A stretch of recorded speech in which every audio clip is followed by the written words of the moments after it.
हाँ जी सर, यहाँ पर आपके पास सवाल में ये कहा गया है कि आपके पास एक पार्टिकल है जिसको कि हम लोगों ने स्पीड दिया हुआ है u और वर्टिकल के साथ एंगल है आपके पास थीटा एंगल है। तो ये कॉम्पोनेंट है u cos थीटा और ये कॉम्पोनेंट है u sin theta. And after collision वो कह रहा है कि वर्टिकल के साथ एंगल आपका बन जा रहा है फाई हो जा रहा है, ठीक है सर। और आपके पास स्पीड आ जा रहा है v, तो ये v sin फाई और ये है आपके पास v टाइम्स cos फाई है, right sir, is it true. और ये आपके पास जो सरफेस दिया हुआ है कि स्मूथ है, म्यू बराबर 0 स्मूथ है। और ये कोलिजन का आपके पास बेसिकली ई दिया हुआ है, बेसिकली क्या दिया हुआ है तो कोफिशिएंट ऑफ द रिस्टिट्यूशन, ये कोलिजन का ई दिया हुआ है आपके पास कोफिशिएंट ऑफ द रिस्टिट्यूशन है, राइट। और सरफेस आपके पास दिया हुआ है कि म्यू बराबर 0 है आपके पास स्मूथ है, right sir, is it true. I guess आपको ये चीज़ बहुत अच्छे से समझ में आ गया होगा। ये पूरा सवाल एक पार्टिकल है उसको हम लोगों ने यू स्पीड दिया हुआ है और वर्टिकल के साथ एंगल है उसके पास तो थीटा, तो दो कंपोनेंट है यू cos थीटा और यू sin थीटा। और सरफेस है आप मतलब कि है आपके पास तो म्यू बराबर 0 स्मूथ और ई दिया हुआ है कोफिशिएंट ऑफ द रिस्टिट्यूशन और ई दिया हुआ है आपके पास कोफिशिएंट ऑफ द रिस्टिट्यूशन।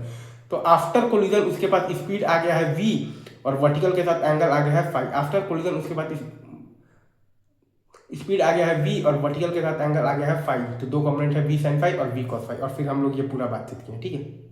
हाँ जी सर, यहाँ पर आपके पास सवाल में था कि यहाँ पर म्यू बराबर 0 स्मूथ ये सरफेस है, म्यू बराबर 0 स्मूथ ये सरफेस है और आपके पास जो कोफिशिएंट ऑफ द रिस्टिट्यूशन है वो ई है। ये सवाल में गिवन डाटा है, ठीक है सर, इजी आगे बढ़े। हाँ जी सर, अगर आप ध्यान दीजिएगा ना सर, तो पार्टिकल पर कॉमन टेंजेंट के लॉन्ग कोई भी इंपल्सिव फोर्स नहीं लग रहा है। पार्टिकल पर कॉमन टेंजेंट के लॉन्ग कोई भी इंपल्सिव फोर्स नहीं लग रहा है, मतलब कि पार्टिकल का लीनियर मोमेंटम कॉमन टेंजेंट के लॉन्ग कंजर्व रहेगा। मतलब कि पार्टिकल का लीनियर मोमेंटम कॉमन टेंजेंट के लॉन्ग कंजर्व रहेगा। मतलब कि पार्टिकल का लीनियर मोमेंटम कॉमन टेंजेंट के लॉन्ग कंजर्व रहेगा। मतलब कि पार्टिकल का वेलोसिटी कॉमन टेंजेंट के लॉन्ग कंजर्व रहेगा। मतलब कि पार्टिकल का वेलोसिटी कॉमन टेंजेंट के लॉन्ग कंजर्व रहेगा। मतलब कि पार्टिकल का वेलोसिटी कॉमन टेंजेंट के लॉन्ग कंजर्व रहेगा। मतलब कि पार्टिकल का वेलोसिटी कॉमन टेंजेंट के लॉन्ग कंजर्व रहेगा। मतलब कि u sin थीटा बराबर है आपके पास v sin फाई। मतलब कि u sin थीटा बराबर है आपके पास तो v sin फाई। मतलब कि u sin थीटा बराबर है आपके पास v sin फाई। मतलब कि u sin थीटा बराबर है आपके पास v sin phi. Easy, I guess आपको ये चीज बहुत अच्छे से समझ में आ गया होगा, राइट। हम जैसे हम लोग यहाँ पर ये चीज जानते हैं कि E का इक्वेशन हम लोग लिखते हैं बेसिकली कॉमन नॉर्मल के अलोंग लिखते हैं velocity of the separation by velocity of the approach. हम लोग ये चीज जानते हैं कि E का इक्वेशन हम लोग लिखते हैं बेसिकली कॉमन नॉर्मल के अलोंग लिखते हैं velocity of the separation by velocity of the approach. हम लोग ये चीज जानते हैं कि E का इक्वेशन हम लोग लिखते हैं कॉमन नॉर्मल के अलोंग लिखते हैं velocity of the separation by velocity of the approach. तो E इज इक्वल टू हमारे पास आ जाएगा तो v cos फाई और बाई आ जाएगा u cos theta. E is equal to हमारे पास आ जाएगा v cos फाई बाई आ जाएगा u cos theta. E is equal to हमारे पास आ जाएगा v cos फाई और बाई मतलब कि आ जाएगा u cos theta. E is equal to हमारे पास आ जाएगा तो v cos फाई और बाई आ जाएगा u cos थीटा। इजी, तो जब आप इन दोनों को मिला दीजिएगा ना sir, u sin theta is equal to v sin phi, u sin theta is equal to v sin phi और बेसिकली जो ये इक्वेशन है आपके पास E is equal to v cos phi by u cos theta. E is equal to v cos phi by u cos theta.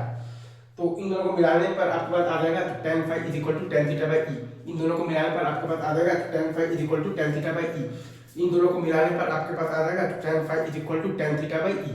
Easy sir, इन दोनों को मिलाने पर आपके पास आ जाएगा tan phi is equal to tan theta और बाई E आ जाएगा। आई गेस आपको ये कॉन्सेप्ट भी बहुत अच्छे से समझ में आ गया होगा, राइट। हाँ जी सर, अगर आप ध्यान दीजिएगा तो बिफोर कोलिजन आपके पास था बेसिकली तो v परपेंडिकुलर का वैल्यू था u cos थीटा और v पैरेलल का वैल्यू था u sin थीटा। मतलब कि u बराबर u था। अगर आप ध्यान दीजिएगा तो बिफोर कोलिजन आपके पास तो v परपेंडिकुलर का वैल्यू था u cos थीटा और आपके पास v पैरेलल का वैल्यू था u sin थीटा। मतलब कि u बराबर u था। और अगर आप ध्यान दीजिएगा आफ्टर कोलिजन, तो आफ्टर कोलिजन आपके पास अगर आप ध्यान दीजिएगा तो v परपेंडिकुलर का वैल्यू है आपके पास तो v cos फाई और वो बराबर है आपके पास e times u into cos theta. अगर आप बेसिकली आफ्टर कोलिजन ध्यान दीजिएगा तो v परपेंडिकुलर का वैल्यू है आपके पास v cos फाई और वो बराबर है आपके पास e into u into cos theta. अगर आप आफ्टर कोलिजन ध्यान दीजिएगा तो v परपेंडिकुलर का वैल्यू है आपके पास v cos फाई और वो बराबर है आपके पास e into u into cos theta. अगर आप आफ्टर कोलिजन ध्यान दीजिएगा तो आपके पास जो v परपेंडिकुलर का वैल्यू है तो वो बराबर है आपके पास v cos फाई और वो बराबर है आपके पास e into u into cos theta. अगर आप अच्छा अगर आप आफ्टर कोलिजन अगर आप देखिएगा तो v परपेंडिकुलर आपका बराबर है तो v cos फाई और वो बराबर है आपके पास e into you into cos theta, ठीक है। और वहीं अगर आप v तो पैरेलल का बात कीजिएगा तो वो बराबर है आपके पास v sin फाई और वो बराबर है आपके पास e sin थीटा के। अगर आप यहाँ पर v पैरेलल की बात कीजिएगा तो वो बराबर है आपके पास v sin फाई और वो बराबर है आपके पास e sin थीटा के। अगर आप यहाँ पर v पैरेलल की बात कीजिएगा तो वो बराबर है आपके पास v sin फाई और वो बराबर है आपके पास e sin थीटा के, राइट इज इट टू। और अगर आप बात कीजिएगा तो v परपेंडिकुलर के तो वो बराबर है आपके पास v cos फाई और वो बराबर है आपके पास e into you into cos theta के। तो यहाँ से आपके पास v बराबर आ जाएगा u times under root of sine square theta plus e square cos square theta. तो यहाँ से आपके पास आ जाएगा v बराबर u into under root of sine square theta plus e square times cos square theta. यहाँ से आपके पास आ जाएगा v equal to u into under root of sine square theta plus e square times